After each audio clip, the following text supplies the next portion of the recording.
Welcome back, everybody, to another new comic book day. You see where we're at? We're outside of Casa Blanca Comics. They always got the hookups.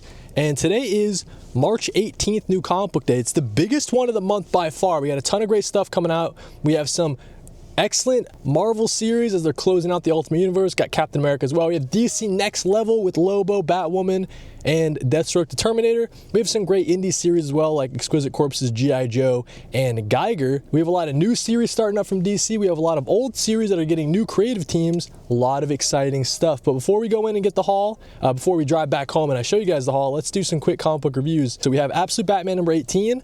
I thought it was an excellent issue, 4.5 out of 5. I think that the final evolution of this Bruce Wayne, we'll have to see if it's to his detriment, kind of him going at it more alone. And, you know, the important part about Batman in the past has been his community. So I'm excited to see, you know, how Scott Snyder and the rest of the team kind of deal with that going forward for the series. Bleeding Hearts number 2, we're going to be giving this one, honestly, a 5-star. I thought it was possibly better than issue 1. Just excellent stuff coming out of Dennis Camp and Stepan Morian on the art in this series, and I thought it was really heart-wrenching just seeing this mother try to take care of her daughter. The intrigue with this zombie, he's becoming more human, so really cool stuff there. Teenage Mutant Ninja Turtles number 16. I thought this was a really solid issue. We're giving it a 4.5 out of 5. We got the Turtles trying to fight Splinter because Splinter's trying to kill Casey Jones. So there's a pretty interesting stuff, story beats there from Jin Luen Yang, and the excellent artwork from Freddie E. Williams with Andrew Dahlhaus on the colors. I think that they've stepped up, you know, into the shoes of Jason Aaron and Juan Ferrara really well. I think this creative team is just killing it. Die Loaded number 5. Let's give Die Loaded number 5 a 4 out of 5.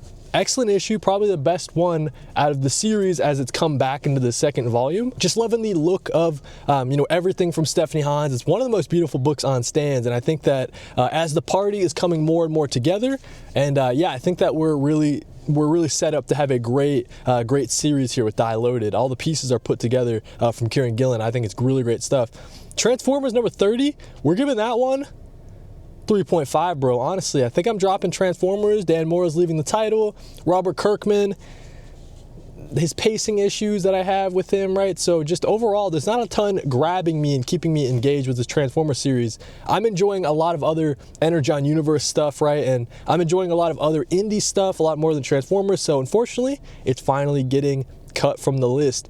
Exorcism at Buckingham Palace. This was a great issue 1 of this new horror series written by Hannah Rose May. I'll give it a 4.5 out of 5. Excellent kind of setup for the scenario. A little long-winded at times, I get. You know, they're trying to set us up for success for the series, right? I think the art was really excellent. It didn't get as horror as I wanted to until, you know, near the end of the issue, but hopefully they step it up and it gets, you know, more of those kind of vibes in the next couple issues. But I think it's a standout first issue for sure. And that's what we have for this week. So let me go in, we'll get the haul. I'll go home, show you guys the haul, and then after that, man, we're gonna react to the Spider-Man Brand New Day trailer. It just dropped. I've only seen like 2 screenshots, haven't seen it, so we're gonna watch it live and react with you guys, man. So look forward to that. But first, we gotta get the haul and go home. So yeah, I'll see you guys when I get home. Alrighty, we made it back home with the comic haul. As you can see, it's a big old fat stack of comic books. We'll get into it, and then after this, if you guys can see down there, we're gonna be live reacting to the Spider-Man Brand New Day trailer. Got it pulled up here on my big old TV. So that'll be after the haul, so definitely stay tuned for that. If you want to skip right to that, use the chapters down below. But little bonus for today, we have The Flash Rebirth compact comic. You guys know I'm trying to collect all the compacts. This is a nice thick one, a lot of great material in here, I'm sure. Haven't read it yet, so looking forward to that at some point. And then let's get into the main course here. So we have a bunch of DC Next Level stuff. That's where we're starting with. My pick of the week, Batwoman number 1. Greg Rucka coming back to the character in a big way, bringing with him Denis on the art and Matt Hollingsworth on the colors. I'm just looking forward to Kate Kane having a spotlight shown on her from DC. Very excited about it. So Batwoman number 1. We also have Lobo number 1. This is a Scotty Young, Jorge Corona. And I was flipping through it at the shop. The art looks insane, all right? So you might have won me over with the Jorge Corona art. We'll see if I can get attached to the Lobo character. Not sure how that's gonna go. We also have Deathstroke The Terminator number 1. A lot of people are Deathstroke heads. They wanna see what Deathstroke's been up to in the DC universe. and it looks like we're going to be exploring that from Tony Fleece and John Domenico on the art. So really excited to see this take for Deathstroke. I got the first 3 issues pulled, but the art again is really something. So I might be sticking around for John Domenico's artwork. But that's the first 3 pickups for today. New artist on Nightwing. We have Dennis Cohen, legendary artist Dennis Cohen coming in, supporting Dan Waters as the writer. It's still the same writer, but that new artist coming in. Excited to see his take for Nightwing. Let me just flip through. Oh yeah, we're in for a treat. That looks sick. So yeah, more detective sort of take for Nightwing with the Dennis Cohen artwork. Really excited to check that out. But then we also have the new Titans. This is from Tate Bromble on the writing with Sammy Basri on the art. Now, if you guys missed out on the Birds of Prey series written by Kelly Thompson, some bits of it, like a large majority of it, had Sammy Basri on the art, and I think it's just such a clean look. So really excited to see the Titans sort of portrayed by Sammy Basri with Tate Bromble writing. That should be pretty cool. We also have a new story arc for the Absolute Flash. If you guys are looking to jump on, now might be the perfect time to do it with issue number 13. It took a little bit for Jeff Lemire to kind of wind up, but I think he's in his element right now. This depiction of Wally West, just so lovable, man. So I really feel for this Wally, and I'm excited to see the rest of his kind of journey written by Jeff Lemire. Guest artist on this one, but that's all right. We have a new Wonder War arc starting in Wonder Woman. I thought the last arc from Daniel Sampere and Tom King was really good. Probably the highlight of the whole series so far. So excited to see the Wonder War finally get going. They've been building up to it for the longest time. And hopefully this is the last Tom King, Daniel Sampere arc on Wonder Woman. And hopefully we can get a new creative team jumping on. Possibly a woman. That would be cool. Moving over to the DC Vertigo stuff, only one release for today. We have End of Life number 2. I wasn't the biggest fan of Eddie Stallion as a character in the first issue. We'll have to see if he kind of grows on me as the series progresses. But we have Kyle Stark, Steve Pugh bringing us some Hitman stuff there. Now moving on to the Marvel Comics for the week, we have Captain America number 8. Chip Zdarsky just killing it. I mean, this Captain America series is so good so far. We have I can't remember if this is the same artist as the last one, but excellent stuff. Even though it's not Valerio Schiti from the first arc, I think it's got that same vibe, and they're just keeping it going. Captain America over in Latveria, pretty fun stuff there. 2 more Marvel pickups for today, like the Ultimates number 22, the highlight of the Ultimate Universe by far. We finally get that thread pulled, that Red Skull thread from like, I don't know, 10 issues ago, but excited to see Dennis Camp and Juan Frigeri pick up and kind of run with that. So excited to see that. We have Ultimate Wolverine number 15 as the last Marvel pickup for today. Chris Condon and Capuccio closing out the Ultimate Wolverine series. Definitely a highlight for the Ultimate Universe stuff. Not the best series by any means, but if you're into character-focused studies, I think it's a pretty good one. G.I. Joe number 20, as you can see on the cover, we get Optimus Prime meeting Duke from the G.I. Joes for the first time, this crossover event, crossover issue. Excited to see what happens with that. Even though I dropped the Transformers title, we'll have to see if this follows Transformers number 30 or if this is kind of a little bit before. I'm not sure. Other indies for today, like Geiger number 22. You guys know how much I love Geiger, but I will be honest, this arc isn't my favorite. I don't know too much about this Northerner guy. I like the time travel elements, but I kind of wish Geiger was back with his original homies that we've known for the entire series so far. He's been split up from that group. And then the last single issue for today, we have Exquisite Corpses number 11.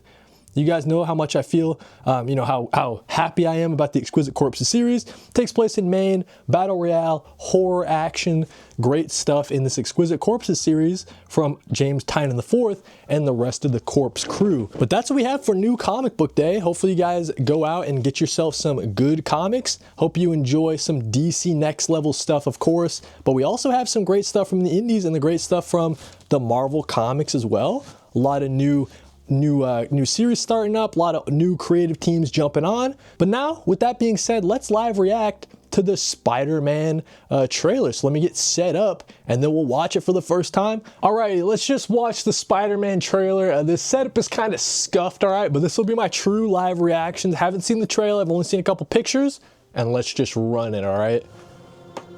I can't believe our first hit of my thing. MJ, come on, pretend like you're not the happiest you've ever been in your entire life. I can't. I knew it. Dude, he's crashing out.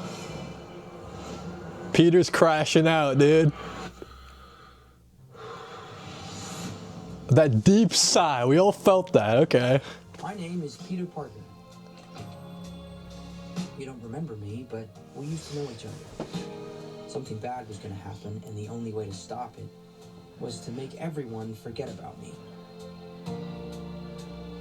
Because I'm not just Peter Parker. I'm Spider-Man.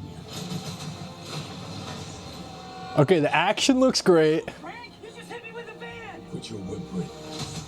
Suit yourself. Can we get the Punisher? Mother. Go home! Okay. So we get the Punisher, all right. Even if it breaks Peter Parker's heart. Okay, they're cucking Spider-Man. What is happening? They're cucking him, that sucks.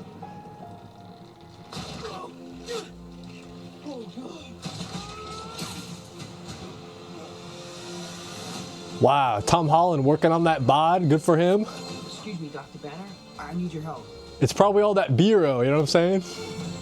Just kidding, you guys. The DNA is mutating. Can we get Dr. Banner in the story? Spiders have 3 life cycles. Who was that? In between cycles, it can leave the spider vulnerable to threats. We are faced with a danger that we can't control. One we can't even see. Stay out of my way. Okay, we got the Scorpion. You're losing it, kid. And for those spiders who make it through, it amounts to a kind of... Yeah, okay, the slow-mo shots are so sick. What is that, the hand? rebirth. Wow. Nice flowers. Oh, they're a housewarming gift. I'm MJ. I'm just a neighbor from across the hall. Friendly neighbor. Okay. Wow, okay. July 31st for Spider-Man. What did you guys think, okay? I thought that was so good. Tom Holland coming back to the Spider-Man character. I never thought that Tom Holland got a fair shake, you know what I mean? Like, what's Tom Holland's Spider-Man movie? I feel like he gets overshadowed by everyone else joining the movie, and you got too much going on, too much MCU stuff. This looks like a lot going on, but it still feels focused on the Spider-Man corner of the MCU, if that makes sense, right? So like, hopefully there's not too many villains. Hopefully the stuff that they're kind of showing is maybe more for like a montage or something like near the beginning of the movie, kind of similar to how they did with Fantastic Four, you know what I mean? So a little bit of a montage showing all the stuff he's been doing, and then we start the movie and we start going. Yeah, hopefully that's my biggest concern is hopefully the movie's not too overstuffed, all right? So yeah, let me know what you guys thought of the Tom Holland Spider-Man Brand New Day trailer down in the comments. Hopefully you guys got some comic books today. Hopefully you guys were able to hit up your shop. But thank you guys for watching. I'll catch you in the next one. For New Comic Book Day. You guys know we're doing this every single Wednesday. And then before I go, I did want to mention we do have the Melt Ice shirts. They're still available on colorbreak.net. You can also check the link somewhere around here, but $8, it's like $8.50. $8.50 of every shirt sold goes to ILAP, which is an organization here in Maine helping immigrants, providing legal services if they've got caught up in the whole ICE stuff like that, right? So yeah, be sure to check out colorbreak.net. Get yourself a Melt Ice shirt. Get yourself ready for No King's Day at the end of the month, right? So No King's Day number 3, I'll be wearing my Melt Ice shirt for sure. And yeah, shout out to our immigrant community. And we're just trying to do our part to help them out. So thank you guys for watching, and read more comics.